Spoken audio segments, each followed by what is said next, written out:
Let's talk about violations of probation. Violations of probation occur a couple of ways. First, the individual has to be on probation. So you may have gone to court, been adjudicated, and been placed on a period of probation, or most likely, because 96% of state cases resolve in one type of plea bargain or another, you may have entered into a plea bargain where you pled guilty or no contest and received a period of probation. So obviously the first thing is you must be on probation. Second thing to know is that when you're on probation, you don't have all the normal rights that a regular citizen does. And what do I mean by that? It means that if you're on probation, your probation officer can show up at your house at any time and search through your belongings.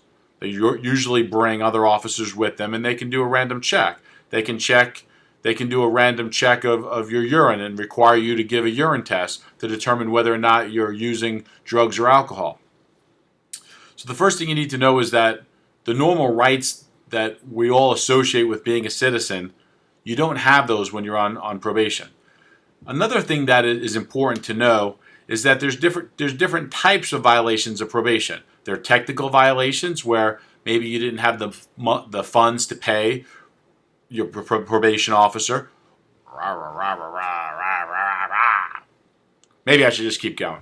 You have technical violations of probation, wherein maybe you were late to an appointment or didn't show.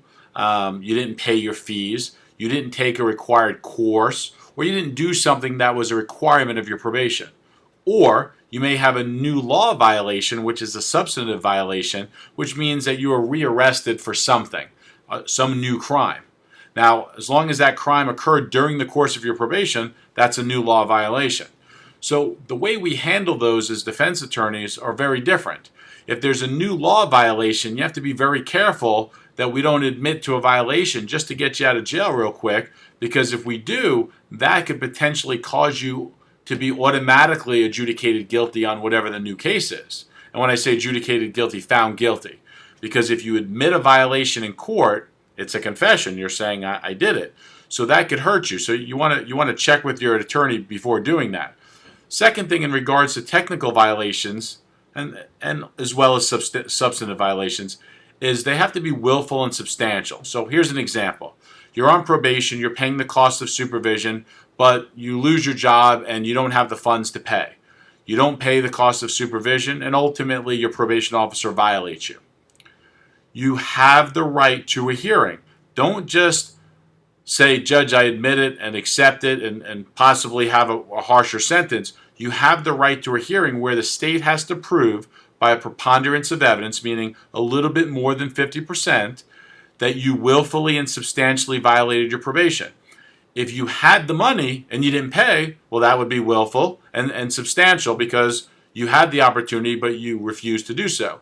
However, if you didn't have the funds to do it, that would not be willful and substantial, and therefore, most likely, that violation would be dismissed. You want to take the time to ask these questions of your attorney or of attorneys that you're seeking advice for prior to making a decision to determine what's the best course in your particular case. Take the time, ask questions. Don't try to just do this in court by yourself. A lot of people go in on violations of probation and they admit them, but they ultimately, sometimes on a misdemeanor or a felony, they go from what's called the withhold of adjudication to an adjudication, meaning they weren't, for instance, in a felony, a convicted felon, but they become a convicted felon because they admit to the violation.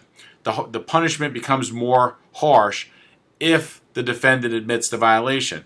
So you want to look at ways to fight it rather than just admit to it and simply plead guilty. Take the time, ask your attorney these questions, and good luck to you.